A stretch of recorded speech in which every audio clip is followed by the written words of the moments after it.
for life-saving treatment for women and girls in Gaza. Now, this takes the form of 100 community midwives, 20,000 menstrual hygiene management kits, and 45,000 clean delivery kits. Now, Foreign Secretary David Cameron, former Prime Minister, has said women are bearing the brunt of the desperate humanitarian solution in Gaza today, apart from all those men that are getting killed. Many thousands of women are currently pregnant and will be worrying about delivering their babies safely. This new UK funding will help make giving birth safer and improve the lives of mothers and their newborn babies. So we're really concerned about the health of babies in Gaza. Not in the UK, though. Not my responsibility. No. I don't care. No. Just as a side note, I hate the whole midwife conversation with women in Gaza. I don't pay my taxes to the Gaza government. I guess I do. Yeah, never mind. There's a bunch of Islamists on the too. And reminder again, Hamas set up shopping in hospitals so they don't care about the girls in Gaza before.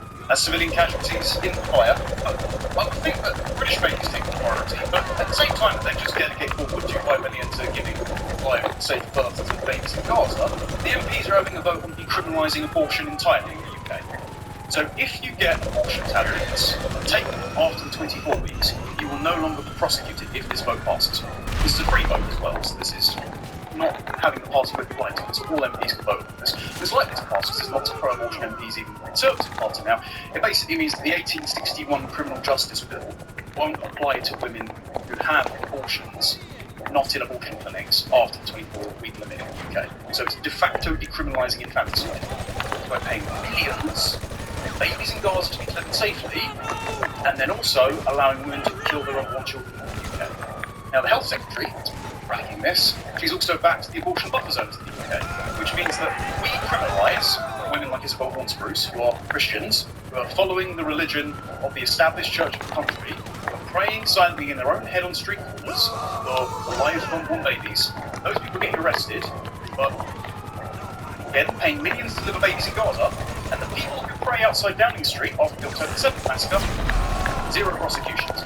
Lovely to know where our government's priority lies there, isn't it?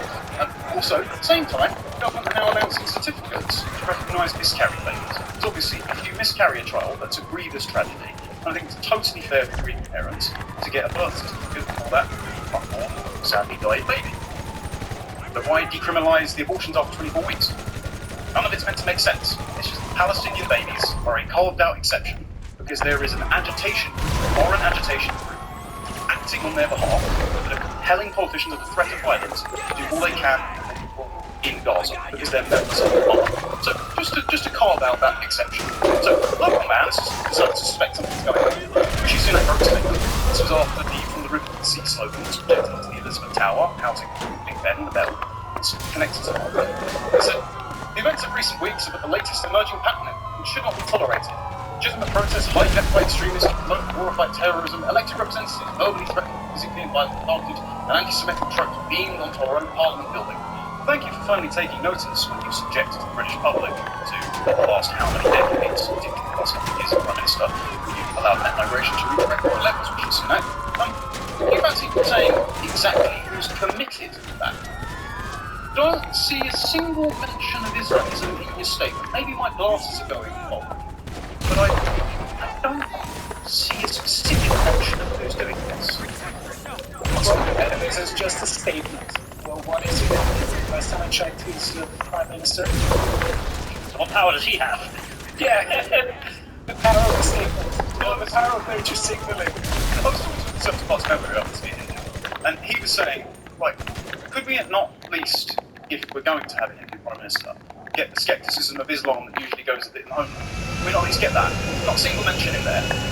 As was it you yesterday, or was it Carl, who said, what would home mean? You'd expected to be asking that question. But no, not a single mention of Islam, which is completely not social media, not halfway by anything to be. And so, one person did agree. Lee Anderson, former Deputy Party Chairman, resigned over the fact that the government had defanged the Wider Bill, so we're not actually getting conversations with people like this. And even if we get paid their benefit there, because they have to be private Wider, they get the sent back. So Lee Anderson turned around and said on my show, as we mentioned yesterday, I don't actually believe he says a message on our country, but what I do believe is called Calm, called London, he's actually given our capital city away to his mates. He also mentioned Keir Starmer being under the fall of Islamists, because Keir Starmer, as a lawyer,